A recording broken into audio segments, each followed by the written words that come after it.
On the date of April 12th, 2016, Trooper Moak was engaged in a routine patrol on Interstate 57. Trooper Moak heard radio traffic that indicated their officers were in pursuit of a stolen vehicle. Later find out that stolen vehicle was also involved in a residential burglary. At that time, when I joined in the pursuit, the suspect was being pursued by 2 or 3 Franklin County deputies, and I actually saw him firing shots at the deputies when I initiated the pursuit. While responding, it was also determined that the suspect was also firing at innocent citizens, passing motorists, pedestrians, just whoever happened to be in his way that day. He was firing rounds at.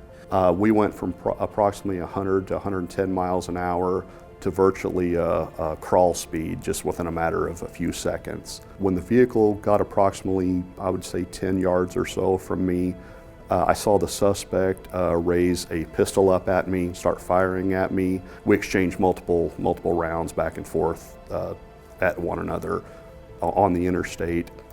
The suspect at that time accelerated, drove through the median, and at this point the northbound traffic on Interstate 57 had come to a complete stop.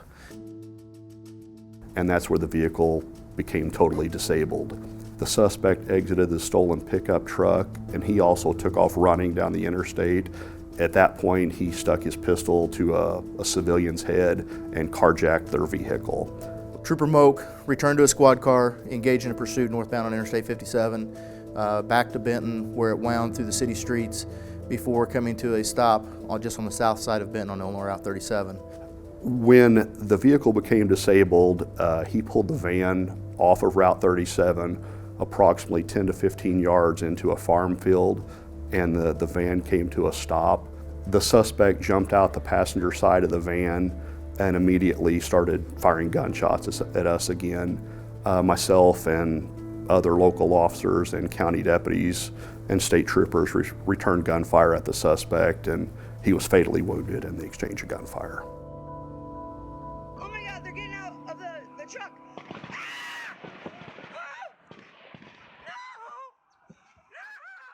During the pursuit, one thing that really stuck out in my mind in regards to Trooper Moak is how professional he was on the radio. He very calm, very clear and concise in his radio communications. His experience showed that day. The fact that he is a veteran trooper and that he's been on the department for a long time, it really stood out that he was able to have that calming effect on the radio. Not only is Paul a good trooper, a good officer, he's just a great person in general. He's very dedicated to the state of Illinois, to the Illinois State Police, and the local agencies in which he works. And he's just always been a leader in our agency, and always well respected.